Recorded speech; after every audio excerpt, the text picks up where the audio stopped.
Hello students, today we'll see the next topic in the chapter, differential thermal analysis and differential scanning colorimetry. In the previous lecture, we have discussed about polymorphism in pharmaceutical preparations. Then we have a liquid crystal transition, and at last we have seen about the phase diagram. Today we'll see the next topic, that is compatibility of the pharmaceutical mixtures, thermoplastic polymer phase changes.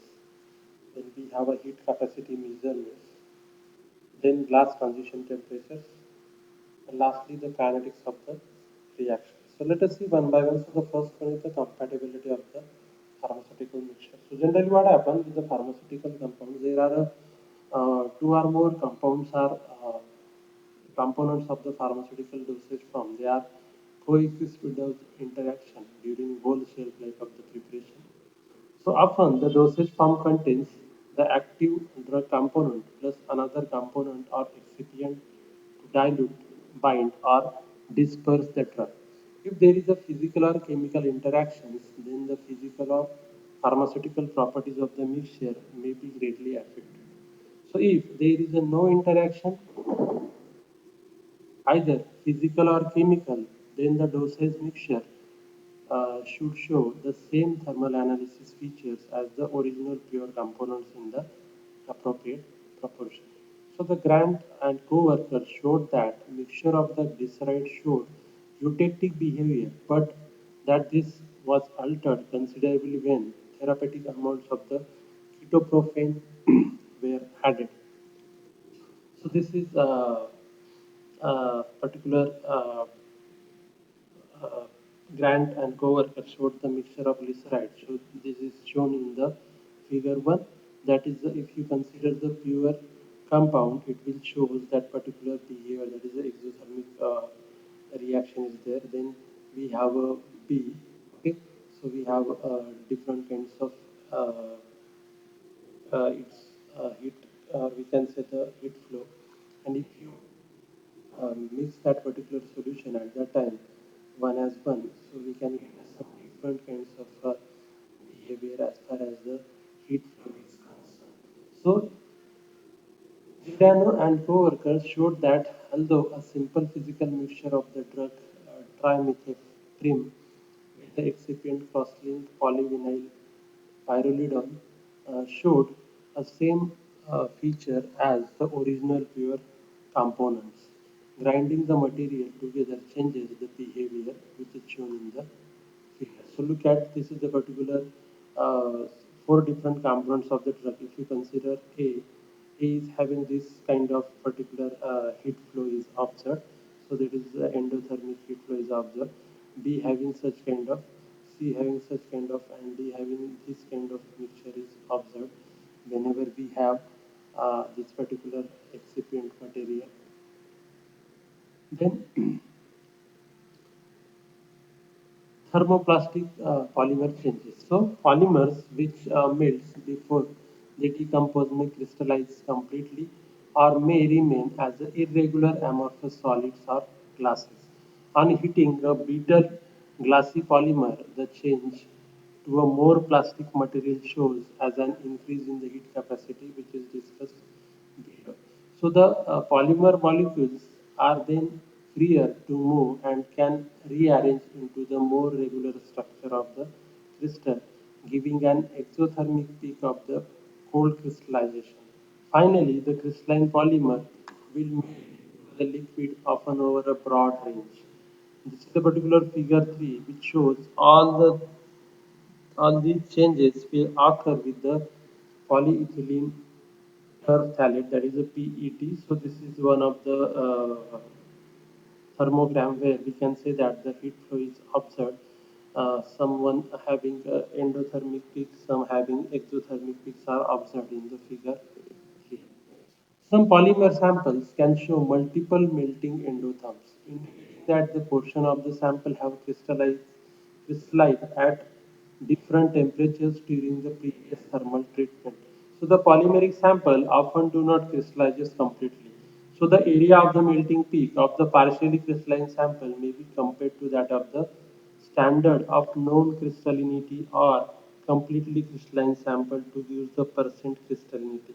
So the percent crystallinity, it is nothing but the ratio of area of the sample melting peak into percentage of the standard divided by the area of the standard melting. So the components in the polymer blends may melt separately and gives the evidence of the materials which is present in their amount. So the mixture of polypropylene and polyethylene have been analyzed by DSC and the components in recycled polymer waste have been detected by the DTS. So this is the way by which we can study the thermoplastic polymer phase changes. Now next one is the heat capacity measurements.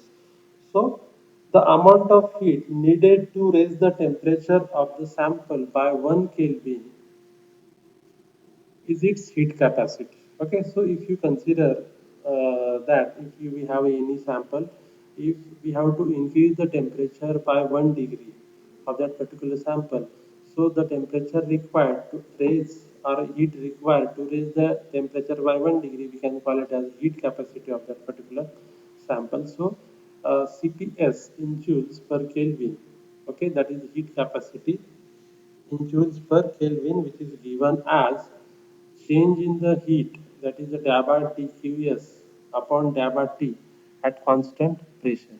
So on the DSC instruments, the calibrated y-axis represents the differential rate of supply of heat energy and change in the power, or we can say delta uh, uh, d into delta q by dt. Since we are heating at a constant rate dt upon dt, so the product of the y-axis deflection, that is the delta y from the baseline with no sample divided by the heating rate, should give the difference in the heat capacity due to sample. So look at this is the CPS, it is nothing but the K into delta y. So delta y, it is nothing but the deflection in the product at y-axis divided by dt upon dt. So this is the particular rate, constant rate by which we have to heat the given sample, where K is the colorimetric sensitivity constant found by the calibration. So generally the calibration is done with the sapphire pure crystalline aluminum oxide whose heat capacity is well known. So this is the particular DSC curve of heat capacity measurements for the molten polyethylene. Okay, so this is the particular sapphire having, we have to take about 133.6 mg of the given sample. So this is the sapphire, then this is the polyethylene, and here we have to find out there is no sample baseline is there, and we have to find out delta y. Okay. Then we have a glass transition temperature. So below a certain temperature, known as a glass transition temperature, the polymer segments do not have enough energy to rearrange or to rotate themselves. Such material is brittle and a glass. Okay. So as we know that glass having no such kind of possibility of getting down the temperature below that particular temperature, we can call it as a glass transition temperature. So as the sample is heated, there is a small increase in the volume and energy until at that particular glass transition temperature, and the chain becomes more mobile and polymer more plastic or rubber. Further heating, which is shown in the figure 5, allows the polymer to crystallize and then melt. So cooling from the melt directly may cause some of the polymer to crystallize at its melting temperature, that is the TM. These changes are shown diagrammatically in figure 5, and the glass transition temperature for various polymer is shown in the figure 6. So at the glass transition temperature, the heat capacity of the sample increases since the chains acquire further freedom of the movement. So this is the particular schematic energy changes for the material forming glass. So this is the particular crystals. This is the particular energy changes for the particular crystals having. This is the liquid. This is the glass transition temperature. Then we have, this is the DSC curve for the different polymers are there showing the transition in glass transition at various kinds of temperature. So this is the PVC polyvinyl chloride, this is polystyrene, this is a EP, and this is a PC. So therefore, we observe a state and an increase in the heat capacity, change in the heat capacity, and also change in the expansion. So it must be clearly recognized that the glass transition temperature is a time-dependent phenomenon. A polymer may slowly distort at low temperature, but may behave in a brittle fashion when while the TG bears a marked resemblance to true second-order thermodynamic transition, which always occur over a fixed equilibrium temperature range. The value obtained for the TG, that is the glass transition temperature, depends greatly on heating and cooling rates used in the DSCN. So, the particular glass transition temperature is well affected by such programming of the heating. So if the heating rate is very slow, we can say the zero point 0.1 Kelvin per minute, then the TG, we can say the glass transition temperature may be low, say 80 degrees Celsius, and this value is obtained again if the sample is cooled at the same time.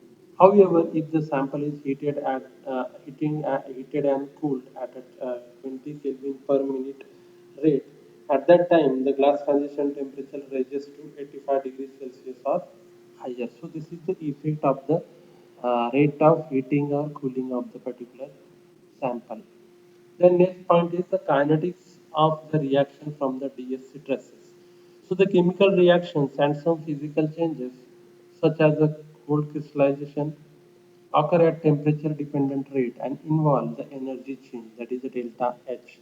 So we have seen how this may be related theoretically to the peak area, and we may make assumption about the relationship between rate of supply of heat, which gives the delta P signal, and the rate of reaction. So for that, we must also use small samples and control the instrument carefully so that temperature gradients within the sample are very small. Provided we may make these assumptions, the peak that we obtain either for a scanning or for an isothermal run may be divided into fractions representing the fractions of the reaction which has occurred. The analysis of data is based on for the simple single stage process. Additional information is needed for the separate values of change in the heat content, or we can say the enthalpy for each stage, or we can say the energy for each stage. So the separate rates might be obtained by combining DSC with other analysis of products, for example, by infrared spectrophotometry or evolved gas analysis. So Barrett applied this method to the decomposition of free radical initiator like azobis isobutylonitrile AIBN. So generally what happen for the study the kinetics of the reaction, we may perform the free radical initiators.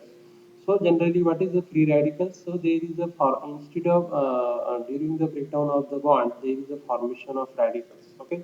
So in that there is a homolysis is going to be takes place.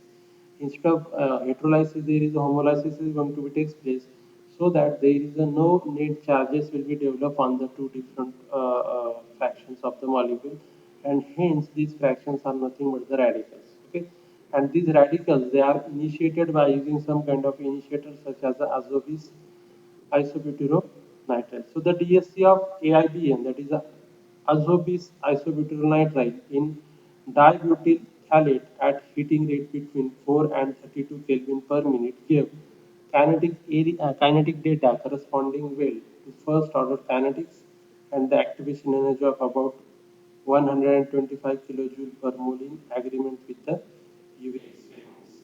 So the crystallization rates of polymers have been measured using partial area to determine the percentage of the crystallized. The results often fit in the Auramis equation, that is the minus ln of 1 minus alpha raised to 1 upon n is equals to kT, where alpha it is nothing but the fraction of the final crystallinity developed at the time t, and n which depends on the mechanism of the crystal growth. For example, if n is equals to 3, for the spherical growth. So the assessment of thermal hazards by analyzing kinetic data is a standard, that is the ASTM method of E698 dash 79. So the method recommended by this committee is that of Ozawa, where samples were run at a several different heating rates, that is a 3, the temperature corresponding to the peak minimum, peak maximum, that is the Tmax is noted. So this is a particular diagram which shows the DSC curves for exothermic reaction showing the measurements of partial and total area. So by this way we can find out the partial and total area. So the total area of the and at 30 degrees Celsius, that is alpha is equals to A upon A. So this is the particular A we have to calculate. Okay. So from that we can find out the area, partial and total areas of that particular DSC curve. And this is the particular figure 8 which shows the isothermal DSC curve for the polymer crystallization. Okay. So this is the exothermic reaction where heat is Eval, okay. So this is all about the today's lecture, or we can say the kinetics of the reaction from the DSC traces. In the next lecture, we will see the remaining topic of this chapter. Okay.